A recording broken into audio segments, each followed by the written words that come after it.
আপোনালোকৰ মাজৰে ভাগ্যৱান 835 জন প্ৰাৰ্থীয়ে এডিশ্যনেল লিষ্টখনৰ জৰিয়তে একোটাকৈ চাকৰি পাব। কিন্তু এই এডিশ্যনেল লিষ্টখন কোন তাৰিখে ওলাব? বৰ্তমান আগষ্টৰ মাহ চলি আছে আৰু আগষ্টৰ মাহত এডিশ্যনেল লিষ্টখন চৰকাৰে আপোনালোকৰ মাজলৈ আগবঢ়াই দিয়াৰ কথা আছিল। কিন্তু বৰ্তমান সময়লৈকে এই এডিশ্যনেল লিষ্টখন চৰকাৰৰ তৰফৰ পৰাই মুকলি কৰি দিয়া নাই। বহু পৰীক্ষাৰ্থীয়ে এডিশ্যনেল লিষ্টখনৰ বাবে অপেক্ষা কৰি আছে, কিজানি তেওঁলোকেও এটা চাকৰি পাব পাৰে। চ' বন্ধুসকল, আজি আমি আপোনালোকক জনাই যাম কোনটো ৱেবছাইটৰ জৰিয়তে এডিশ্যনেল লিষ্টখন চৰকাৰে মুকলি কৰিব, কোন তাৰিখে মুকলি কৰিব আৰু এই বিষয়ে হিমন্ত বিশ্ব শৰ্মা ডাঙৰীয়াই কি ক'লে। আজিৰ এই ভিডিঅ'টিৰ জৰিয়তে আপোনালোকক জনাই যাম। আপোনালোকে হয়তো ইউটিউবত ভিডিঅ' চাই আমনি পাই গৈছে, আজি দিব, কালি দিব, পৰহিলৈ দিব এডিশ্যনেল লিষ্টখন, এনেকুৱা ধৰণৰ ভিডিঅ'ৰে বৰ্তমান সময়ত আপোনালোকৰ পৰা ভিউজ লুটি থকা হৈছে। চ' বন্ধুসকল, আপুনি এই ভিডিঅ'টি স্কিপ নকৰাকৈ চাই থাকিব, আপোনালোকক সম্পূৰ্ণ তথ্য জনাই যাম এই ভিডিঅ'টিৰ জৰিয়তে। চ' বন্ধুসকল, অসম ডাইৰেক্ট ৰিক্ৰুটমেণ্টৰ এডিশ্যনেল লিষ্টখন 1 আগষ্টতে মুকলি কৰি দিয়াৰ কথা আছিল, কিন্তু তেওঁলোকে এই লিষ্টখন পষ্টপন কৰিছে আৰু ভৱিষ্যতে এই লিষ্টখন কেতিয়াকৈ মুকলি কৰি দিব কোনো ধৰণৰ ইয়াৰ ওপৰত ডেট দিয়া নাই। ADR থাৰ্ড গ্ৰেড, ফ'ৰ্থ গ্ৰেডৰ বহু যোগ্য প্ৰাৰ্থীয়ে বৰ্তমান সময়ত এডিশ্যনেল লিষ্টখনৰ বাবে অপেক্ষা কৰি আছে। 835 জন ভাগ্যৱান প্ৰাৰ্থীয়ে পাব চাকৰি আৰু এই এডিশ্যনেল লিষ্টখন প্ৰকাশ কৰিব চেম্বাৰ অফিচিয়েল ৱেবছাইটৰ জৰিয়তে, য'ত আপোনালোকে আগতেই ADR ৰিজাল্টসমূহ চেক কৰি। চ' বন্ধুসকল, এই বিষয়ে হিমন্ত বিশ্ব শৰ্মা ডাঙৰীয়াই কি ক'লে প্ৰথমে সেই ভিডিঅ' ক্লিপটি আপোনালোকক দেখুৱাই দিছোঁ। ইতিমধ্যে কেবিনেটত এটা সিদ্ধান্ত হৈ গৈছিলে যে এখন মেৰিট লিষ্টৰ 1000 ল'ৰাৰ এপইণ্টমেণ্ট 10-15 দিনতে হৈ যাব। যিহেতু ছেপ্টেম্বৰ মাহত অসম চৰকাৰে নতুন বিজ্ঞাপন দিব, তাৰ আগতে এডিশ্যনেল লিষ্টখন আপোনালোকৰ মাজলৈ চৰকাৰে মুকলি কৰি দিব। তাৰ বাবে আপোনালোকে চিন্তা কৰিব নালাগে, অতি শীঘ্ৰে অসম চৰকাৰে আপোনালোকৰ মাজলৈ এডিশ্যনেল লিষ্টখন মুকলি কৰি দিব আৰু ভাগ্যৱান 835 জন প্ৰাৰ্থীয়ে এটাকৈ চাকৰি লাভ কৰিব।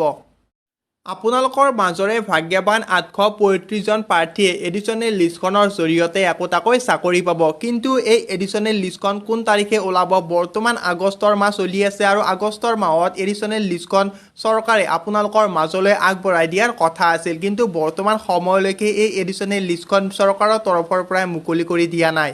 বহু পৰীক্ষাৰ্থীয়ে এডিশ্যনেল লিষ্টখনৰ বাবে অপেক্ষা কৰি আছে, কিজানি তেওঁলোকেও এটা চাকৰি পাব পাৰে। চ' বন্ধুসকল, আজি আমি আপোনালোকক জনাই যাম কোনটো ৱেবছাইটৰ জৰিয়তে এডিশ্যনেল লিষ্টখন চৰকাৰে মুকলি কৰিব, কোন তাৰিখে মুকলি কৰিব আৰু এই বিষয়ে হিমন্ত বিশ্ব শৰ্মা ডাঙৰীয়াই কি ক'লে।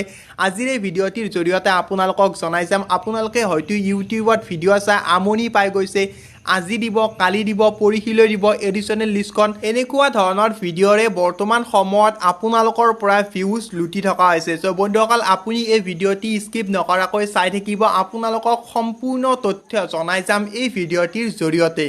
চ' বন্ধুসকল, অসম ডাইৰেক্ট ৰিক্ৰুটমেণ্টৰ এডিশ্যনেল লিষ্টখন 1 আগষ্টতে মুকলি কৰি দিয়াৰ কথা আছিল, কিন্তু তেওঁলোকে এই লিষ্টখন পষ্টপন কৰিছে আৰু ভৱিষ্যতে এই লিষ্টখন কেতিয়াকৈ মুকলি কৰি দিব কোনো ধৰণৰ ইয়াৰ ওপৰত ডেট দিয়া নাই। ADR থাৰ্ড গ্ৰেড, ফ'ৰ্থ গ্ৰেডৰ বহু যোগ্য প্ৰাৰ্থীয়ে বৰ্তমান সময়ত এডিশ্যনেল লিষ্টখনৰ বাবে অপেক্ষা কৰি আছে। 835 জন ভাগ্যৱান প্ৰাৰ্থীয়ে পাব চাকৰি আৰু এই এডিশ্যনেল লিষ্টখন প্ৰকাশ কৰিব চেম্বাৰ অফিচিয়েল ৱেবছাইটৰ জৰিয়তে, য'ত আপোনালোকে আগতেই ADR ৰিজাল্টসমূহ চেক কৰি। চ' বন্ধুসকল, এই বিষয়ে হিমন্ত বিশ্ব শৰ্মা ডাঙৰীয়াই কি ক'লে প্ৰথমে সেই ভিডিঅ' ক্লিপটি আপোনালোকক দেখুৱাই দিছোঁ।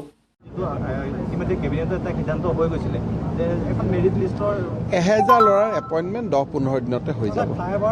যিহেতু ছেপ্টেম্বৰ মাহত অসম চৰকাৰে নতুন বিজ্ঞাপন দিব, তাৰ আগতে এডিশ্যনেল লিষ্টখন আপোনালোকৰ মাজলৈ চৰকাৰে মুকলি কৰি দিব। তাৰ বাবে আপোনালোকে চিন্তা কৰিব নালাগে, অতি শীঘ্ৰে অসম চৰকাৰে আপোনালোকৰ মাজলৈ এডিশ্যনেল লিষ্টখন মুকলি কৰি দিব আৰু ভাগ্যৱান 835 জন প্ৰাৰ্থীয়ে এটাকৈ চাকৰি লাভ কৰিব। আপোনালোকৰ মাজৰে ভাগ্যৱান 835 জন প্ৰাৰ্থীয়ে এডিশ্যনেল লিষ্টখনৰ জৰিয়তে একোটাকৈ চাকৰি পাব। কিন্তু এই এডিশ্যনেল লিষ্টখন কোন তাৰিখে ওলাব? বৰ্তমান আগষ্টৰ মাহ চলি আছে আৰু আগষ্টৰ মাহত এডিশ্যনেল লিষ্টখন চৰকাৰে আপোনালোকৰ মাজলৈ আগবঢ়াই দিয়াৰ কথা আছিল, কিন্তু বৰ্তমান সময়লৈকে এই এডিশ্যনেল লিষ্টখন চৰকাৰৰ তৰফৰ পৰাই মুকলি কৰি দিয়া নাই। বহু পৰীক্ষাৰ্থীয়ে এডিশ্যনেল লিষ্টখনৰ বাবে অপেক্ষা কৰি আছে, কিজানি তেওঁলোকেও এটা চাকৰি পাব পাৰে। চ' বন্ধুসকল, আজি আমি আপোনালোকক জনাই যাম কোনটো ৱেবছাইটৰ জৰিয়তে এডিশ্যনেল লিষ্টখন চৰকাৰে মুকলি কৰিব, কোন তাৰিখে মুকলি কৰিব আৰু এই বিষয়ে হিমন্ত বিশ্ব শৰ্মা ডাঙৰীয়াই কি ক'লে। আজিৰ এই ভিডিঅ'টিৰ জৰিয়তে আপোনালোকক জনাই যাম। আপোনালোকে হয়তো ইউটিউবত ভিডিঅ' চাই আমনি পাই গৈছে, আজি দিব, কালি দিব, পৰহিলৈ দিব এডিশ্যনেল লিষ্টখন এনেকুৱা ধৰণৰ ভিডিঅ'ৰে বৰ্তমান সময়ত আপোনালোকৰ পৰা ভিউজ লুটি থকা হৈছে। চ' বন্ধুসকল আপুনি এই ভিডিঅ'টি স্কিপ নকৰাকৈ চাই থাকিব, আপোনালোকক সম্পূৰ্ণ তথ্য জনাই যাম এই ভিডিঅ'টিৰ জৰিয়তে। চ' বন্ধুসকল অসম ডাইৰেক্ট ৰিক্ৰুইটমেণ্টৰ এডিশ্যনেল লিষ্টখন 1 আগষ্টতে মুকলি কৰি দিয়াৰ কথা আছিল, কিন্তু তেওঁলোকে এই লিষ্টখন পষ্টপন কৰিছে আৰু ভৱিষ্যতে এই লিষ্টখন কেতিয়াকৈ মুকলি কৰি দিব কোনো ধৰণৰ ইয়াৰ ওপৰত ডেট দিয়া নাই। এডিআৰে 3rd গ্ৰেড 4th গ্ৰেডৰ বহু যোগ্য প্ৰাৰ্থীয়ে বৰ্তমান সময়ত এডিশ্যনেল লিষ্টখনৰ বাবে অপেক্ষা কৰি আছে। 835 জন ভাগ্যৱান প্ৰাৰ্থীয়ে পাব চাকৰি আৰু এই এডিশ্যনেল লিষ্টখন প্ৰকাশ কৰিব চেম্বাৰ অফিচিয়েল ৱেবছাইটৰ জৰিয়তে, য'ত আপোনালোকে আগতেই এডিআৰে ৰিজাল্টসমূহ চেক কৰি চ' বন্ধুসকল এই বিষয়ে হিমন্ত বিশ্ব শৰ্মা ডাঙৰীয়াই কি ক'লে প্ৰথমে সেই ভিডিঅ' ক্লিপটি আপোনালোকক দেখুৱাই দিছোঁ।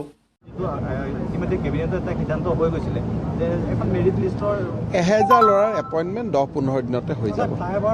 যিহেতু ছেপ্টেম্বৰ মাহত অসম চৰকাৰে নতুন বিজ্ঞাপন দিব, তাৰ আগতে এডিশ্যনেল লিষ্টখন আপোনালোকৰ মাজলৈ চৰকাৰে মুকলি কৰি দিব। তাৰ বাবে আপোনালোকে চিন্তা কৰিব নালাগে, অতি শীঘ্ৰে অসম চৰকাৰে আপোনালোকৰ মাজলৈ এডিশ্যনেল লিষ্টখন মুকলি কৰি দিব আৰু ভাগ্যৱান 835 জন প্ৰাৰ্থীয়ে এটাকৈ চাকৰি লাভ কৰিব।